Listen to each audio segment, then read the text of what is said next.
Hello and welcome to Fast and Factual on Firstpost, where we get you the top 50 stories from around the world. I'm Alison Lagrange, coming to you live from Durban, South Africa. Let's take a look at our top stories.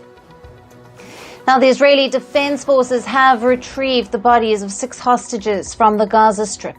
The bodies were found in the Khan Younis area. The IDF carried out the recovery operation with the security agency Shin Bet. 5 of the hostages had been previously declared dead. According to Israel, there are 105 hostages remaining in Gaza, with 71 of them still alive. Israeli Prime Minister Benjamin Netanyahu has agreed to a Gaza ceasefire deal. U.S. Secretary of State Antony Blinken confirmed the green signal by the Israeli leader. Blinken also called on Hamas to agree to the deal. Talks between Blinken and Netanyahu in Tel Aviv were described as positive by both sides. U.S. Vice President Kamala Harris made a surprise appearance on the first day of the Democratic National Convention in Chicago. Harris was welcomed with thunderous applause and cheers from the crowd. Harris praised the current U.S. President Joe Biden in her speech at the Democratic National Convention. Harris hailed Biden for his historic leadership.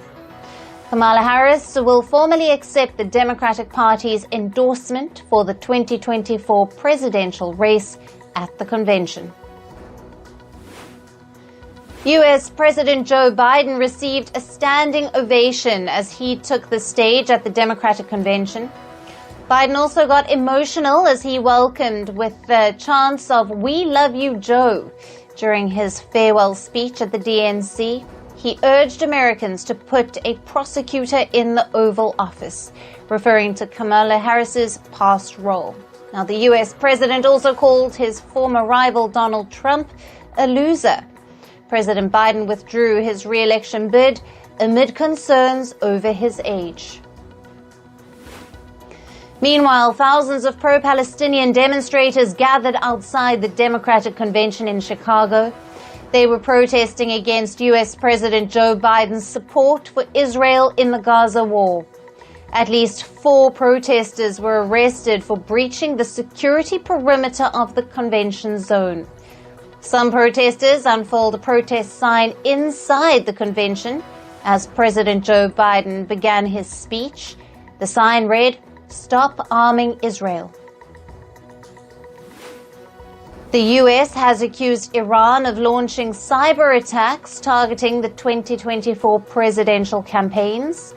U.S. security agencies, including the FBI, the Officer of the Director of the National Intelligence, and the Cybersecurity and Infrastructure Security Agency, issued a joint statement.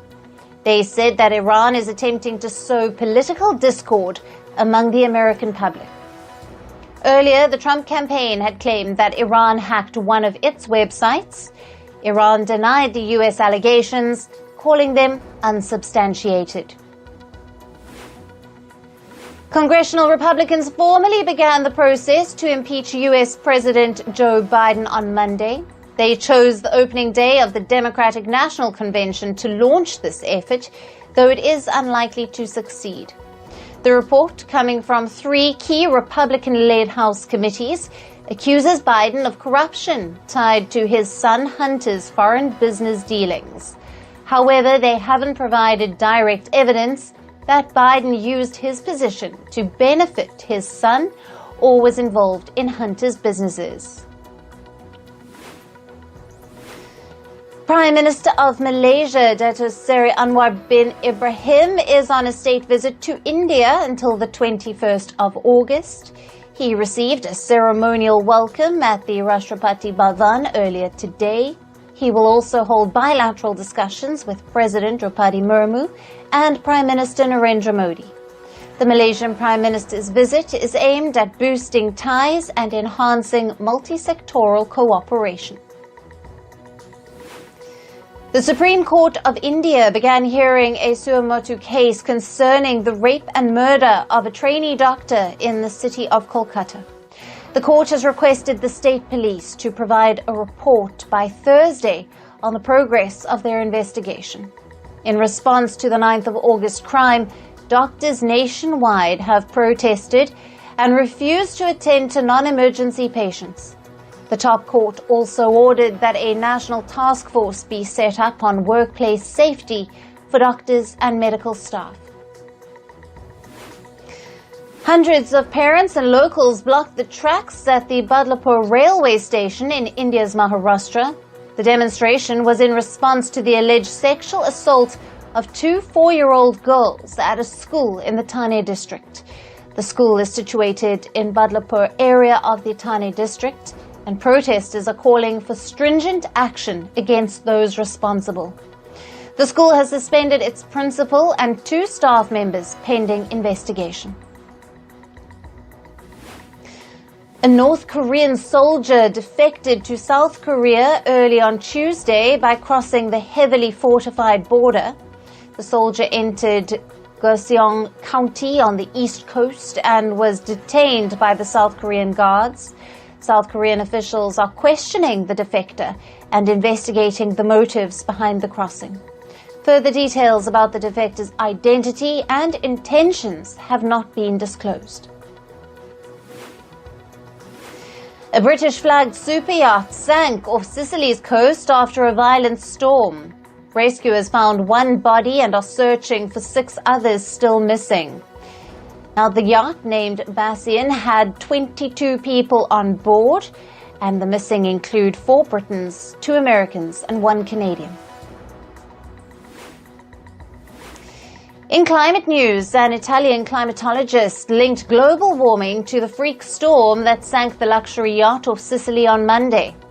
Rising global temperatures may be fueling more extreme weather events, such as the violent storm that struck the yacht named Malaysian.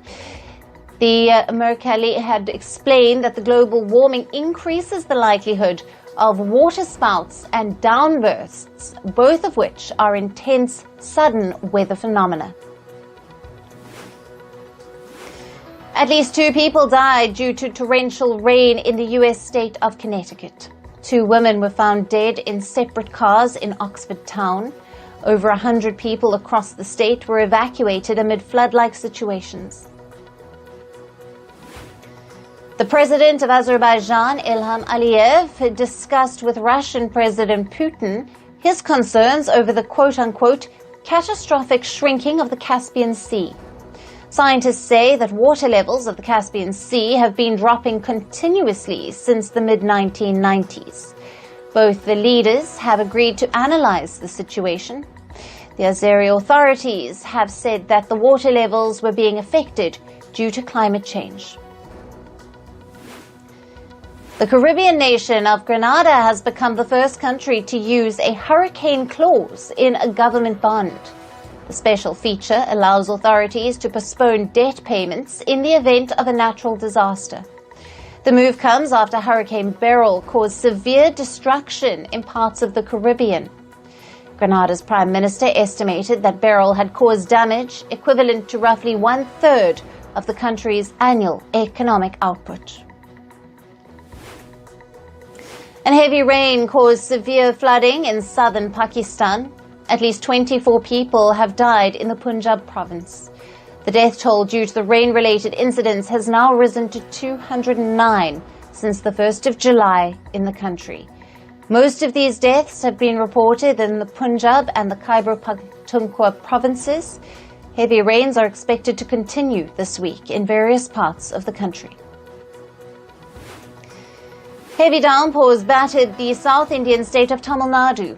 A canal in the town of Ooty was also flooded, which led to the accumulation of water on a railway bridge, and traffic was also affected due to the collapse of a 15-foot circular wall in the town. A wildfire erupted in the Jejan town of southern France.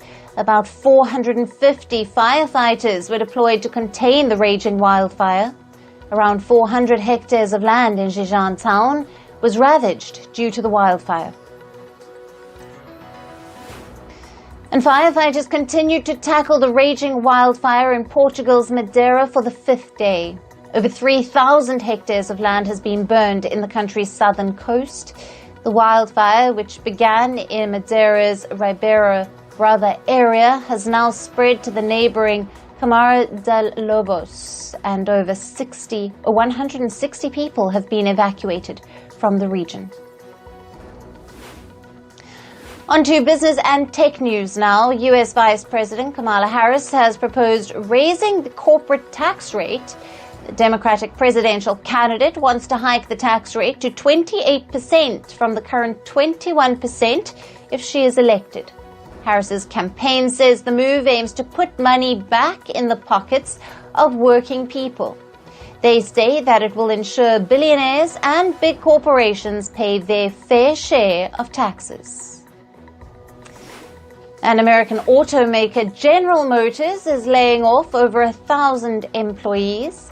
The job cuts represent about 1.3% of the company's global workforce. The automaker is reducing jobs in its software engineering and services units. This includes roughly 600 employees at General Motors' tech campus near Detroit. Workers at the automaker Stellantis in the U.S. are planning to launch a strike. Workers represented by the United Auto Workers Union claim that the firm has backed out of its commitments. In a 2023 agreement, Stellantis promised to build a battery plant and a new truck factory. The project would have added 5,000 new jobs in the state of Illinois. The union claims that the automaker has not adhered to the agreed timetable and has been unresponsive to the talks. American action camera maker GoPro is laying off 15% of its workforce. The move will impact about 139 employees. This move is a part of GoPro's business restructuring plan to cut costs. The firm says that the layoffs will be completed by the end of 2024. The U.S. Federal Aviation Administration has ordered airlines to inspect their Boeing 787 Dreamliner jets.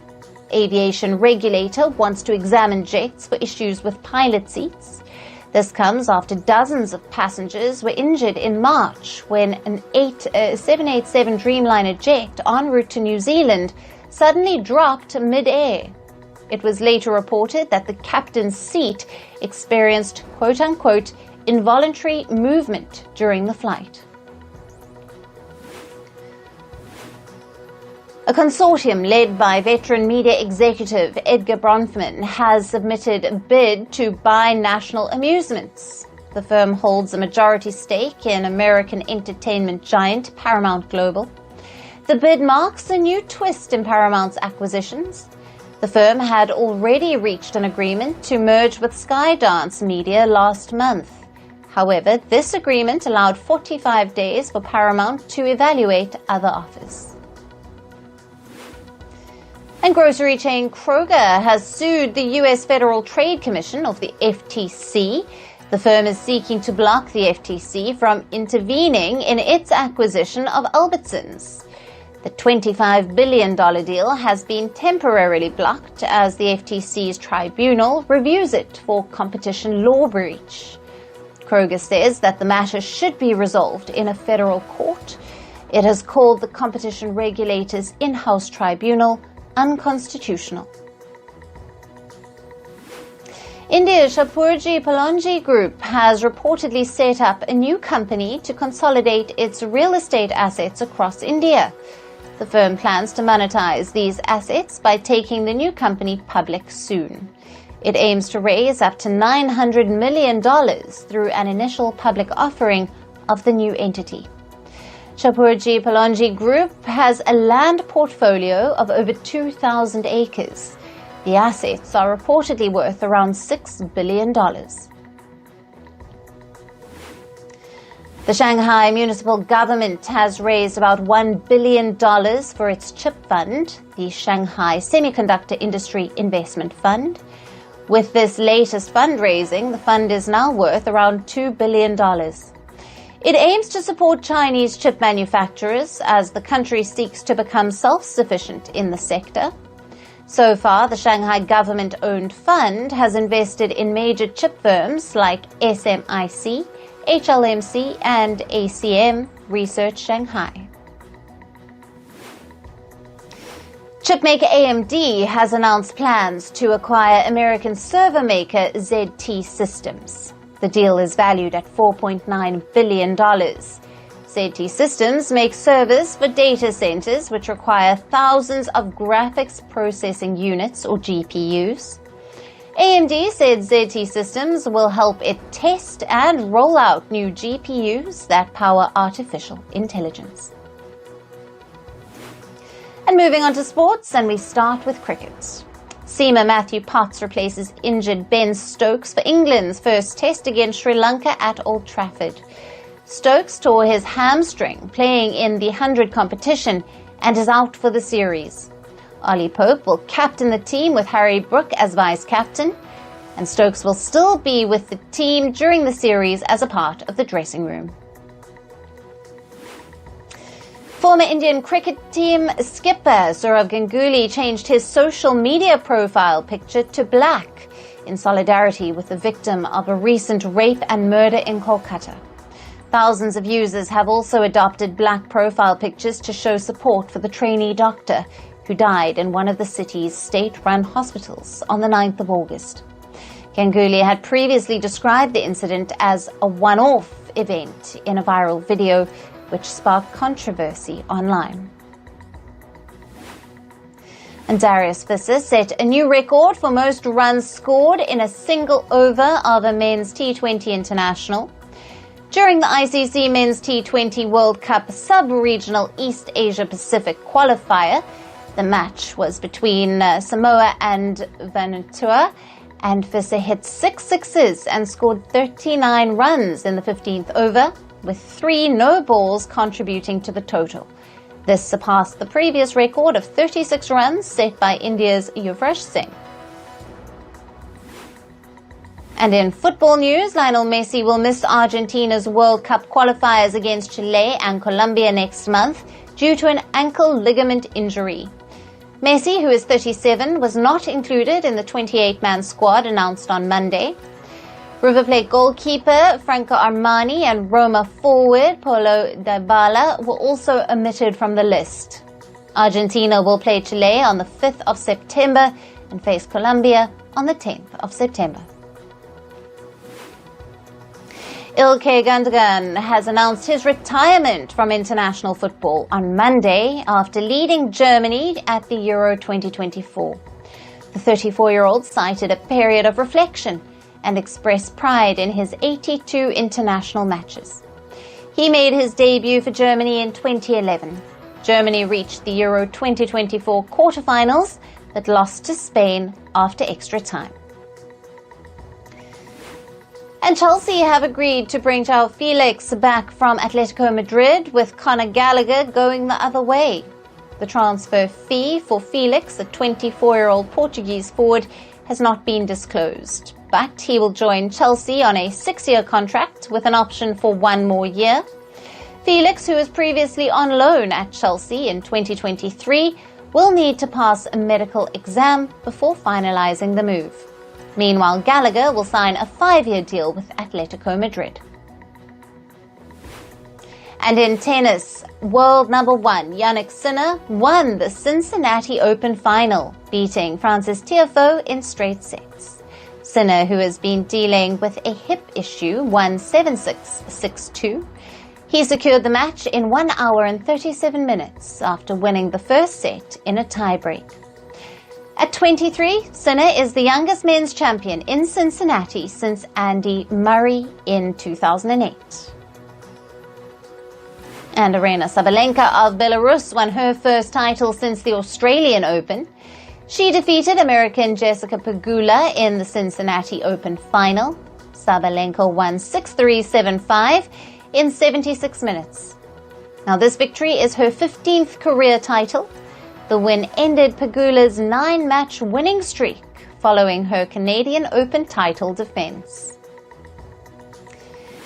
And the Court of Arbitration for Sport, or the CAS, has provided reasons for rejecting Indian wrestler Vinesh Phogat's appeal. It ruled that athletes must stay within their weight limits with no exceptions.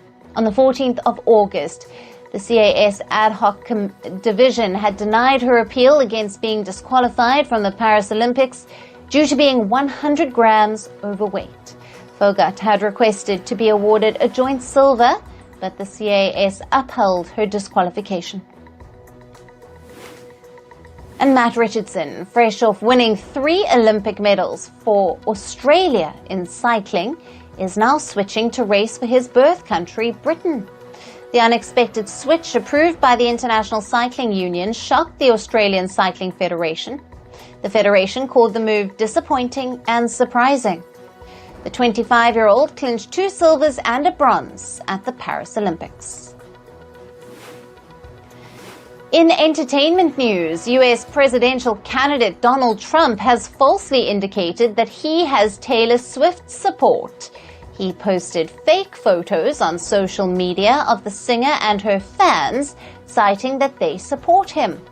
The photos appear to be created by artificial intelligence. The post later sparked a severe backlash online, after which it was deleted. The house of Victoria's Secret model Daniela Braga was ransacked by burglars. She reportedly lost items worth $1 million. The stolen items include designer bags, lockers, and jewelry. The Los Angeles Police Department has now taken this under investigation. Angelina Jolie and Brad Pitt's daughter Shiloh can officially change her name. She has received a green signal from the court to drop Pitt from her name. The petition filed weeks ago was delayed due to incomplete background check, and she will now be legally called Shiloh Jolie. Singer Billie Eilish has become music streaming platform Spotify's most streamed monthly artist. She replaced The Weeknd on the list to reign supreme. Eilish has become the 3rd and the youngest artist to achieve this feat. Singer Doja Cat seems to have a newfound interest in Stranger Things star Joseph Quinn. She was spotted getting cozy with the actor in London. The duo is yet to comment on this, and this comes 2 years after she was linked with another Stranger Things actor, Noah Schnapp. And a comic book based on singer Shania Twain's life will soon hit the market. The book, released by Tidal Wave Comics, is a part of their special Female Forces series. The 22-page comic book will highlight her journey of becoming a celebrated country singer. It will launch on the 28th of August. And American actor Zoe Kravitz has made her directorial debut with a thriller titled Blink Twice. She has also co-written and produced it. The film is about the tussle of power between men and women. Blink Twice will release tomorrow.